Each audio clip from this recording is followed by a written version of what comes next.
Listen to that sick breakdown. I wonder who could have recorded that. That was good stuff. Episode 6. Scary numbers. Uh-oh. We got a good one today. We're doing a little album of the year special. What the fuck is that? What the hell is it? What's going on?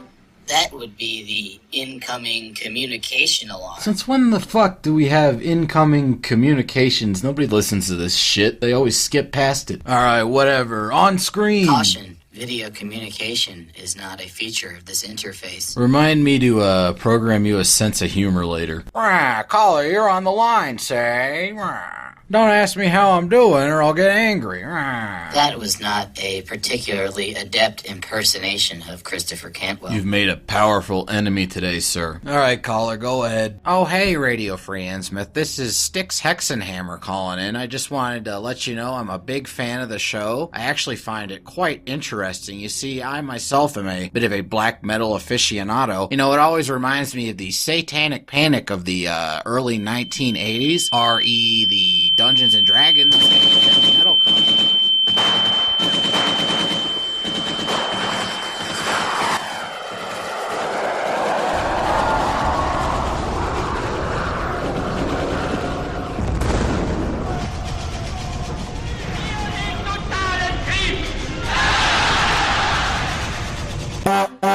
So you see, YouTube, it's actually rather funny that black metal is seen as this right-wing art form. I myself would characterize it more as something coming from a standpoint of I think you're going through a tunnel. Sticks, I'm having trouble hearing you there, I'm not going through bud. a tunnel. I'm here in my house. You know, it's What are you trying to rather say? funny that I you can't would quite hear say you, such man. things. Perhaps Going there's through a something tunnel. else I'm losing going on here. the signal here. Oh, geez, you know. We lost him.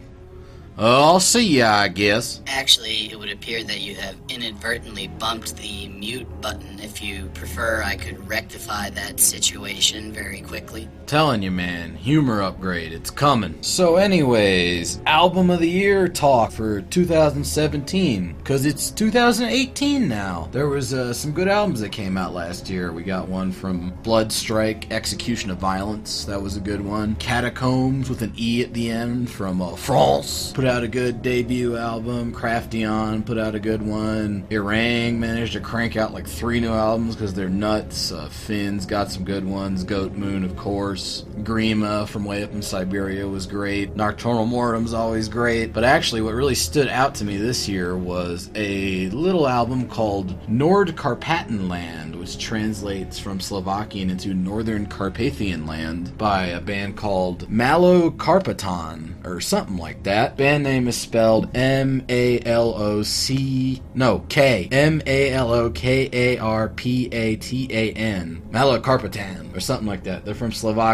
They put out their debut album 2 years ago, and it was okay. It was like a rather unfocused and unwieldy fusion of black metal and heavy metal, Merciful Fate-ish, but it wasn't great. This one, however, really, really good stuff. Let me show you its features. So their first album, like I mentioned earlier, is sort of a fusion between older schools of black metal like Merciful Fate and Venom, and then like more modern Norwegian and Hellenic style stuff. This one sort of works in the same area, but it does it in a much more effective and unique way, where it'll take older heavy metal techniques and use them in more of a black metal context. To demonstrate that, here's what a typical Malokarpatan riff sounds like.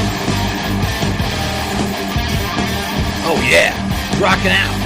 Fucking sick. That good shit. So that kind of riff demonstrates the sort of complexity you're going to hear from this band. If you break it down into its constituent parts, you'll notice there was sort of a main kind of chord progression to it that went a little something like this. Then the second half of the riff goes a little something like this.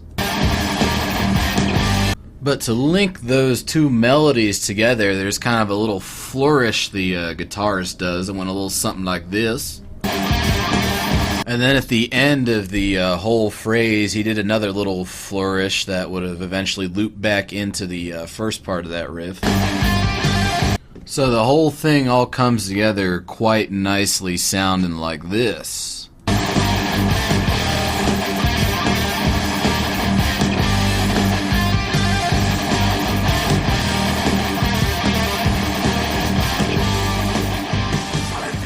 This is actually an older heavy metal songwriting trick. You can hear it on Van Halen's Ain't Talking About Love, of all places.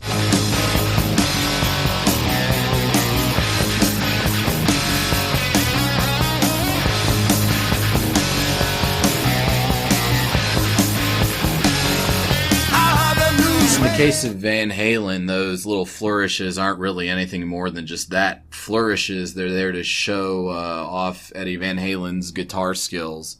But that same kind of stuff applied in Malokarpatan allows you to link together disparate riffs, kind of have each riff is like a main melodic voice that's then commented on by another voice coming in from outside. In counterpoint, it's very Baroque. To be fair, you have to have a very high IQ to understand Malokarpatan's music. Another older heavy metal technique that Malokarpatan has updated for the modern black metal audience is something that I like to call a trill. Basically, you take one of your fingers, put it on a fret, then you take the finger next to that one, and you do kind of a quick on and off motion on the fret right above it, so you're only doing a half step inside the chromatic scale. And you do your finger on and off really fast. It gives it kind of an unsettling noise. This technique was pioneered by Black Sabbath on the song Black Sabbath.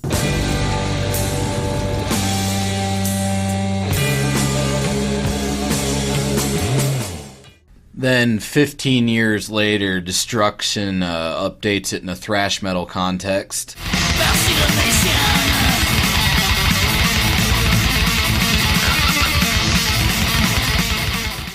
That was Bestial Invasion, one of the foundational black thrash songs of the 80s. So that kind of becomes the standard way of doing it. Eventually, Darkthrone gets a hold of the technique on Under a Funeral Moon.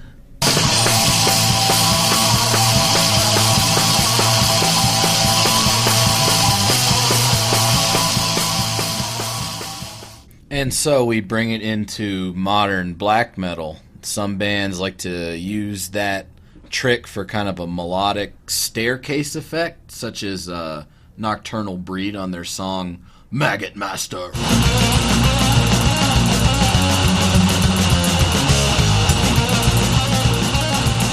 Others stick closer to the original dissonant character of the trill, such as Negative Plane on their song The Chaos Before the Light.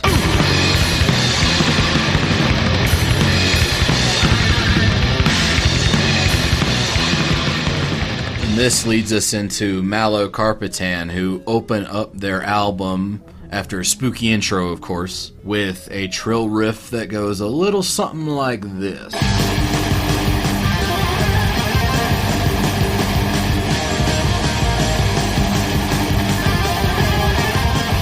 So, Malokarpatan has a fascination with all things old, whether it be older forms of metal or old Slovakian mythology and kind of old foresty bohemian aesthetics. You can see this in the cover. The music sounds like, if you translate it into acoustic stuff, the kind of thing you'd hear in the background in a Hammer film as Peter Cushing rolls into a tavern asking about vampires and all the villagers are crossing themselves and looking very scared. The lyrics themselves, luckily, have a translation into English within the very nice booklet. So you're looking at song titles like When the Will-O-Wisps Begin to Shine Green in the Bogs, or A Horned Jaeger Governs the Gamekeeper's Lodge in the Uplands, or my personal favorite, In October's Solitude, Silently the Hunting Chateau of the Wolfish Count is Brooding. Zoinks! This album, in a way, is very pagan. And when I say pagan, I'm going back to the old Latin root of that word. Pagan comes from paganus, which has a common root with the word for field in Latin. So what do pagans have to do with fields? Well, initially, the cult of the Jewish carpenter, and I'm not just being edgy here, that's what the Romans called it back when it was just a cult of a Jewish carpenter. Back in the day, that was a product of the cities, of the urban Jewish ghettos, and it was, initially looked down upon Christians of the lions and all that. Eventually, it started making inroads within Roman civil society and was adopted as a control mechanism by members of the upper class. And to kind of cement the rule of this new ideology, they gave the old ways the demonym of pagan. So basically, you were redneck if you were still following the old ways of doing the things. This actually ties hand in hand with one of my principal objections on ideological grounds to Christianity. So if you look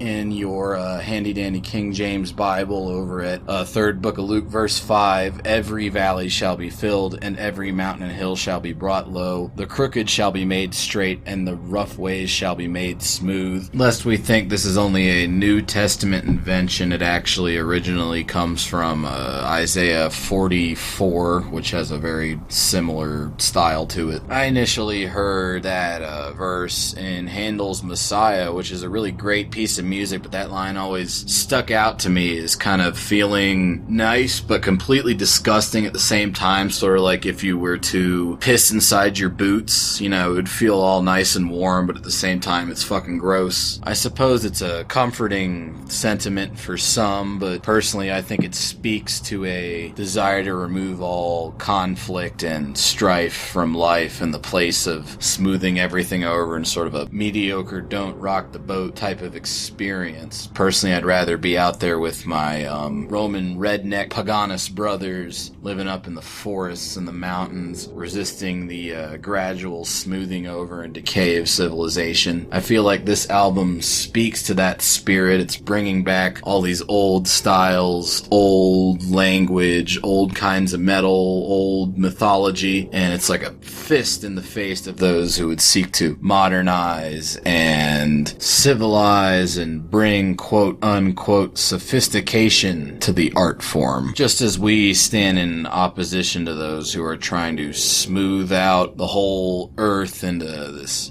brown morass of no conflict, low testosterone type shit. Oh god, the old ways are so outdated. You need to do things the new way, goy. What the hell am I listening to here? What's this noise now? I believe this is what you humans call humor.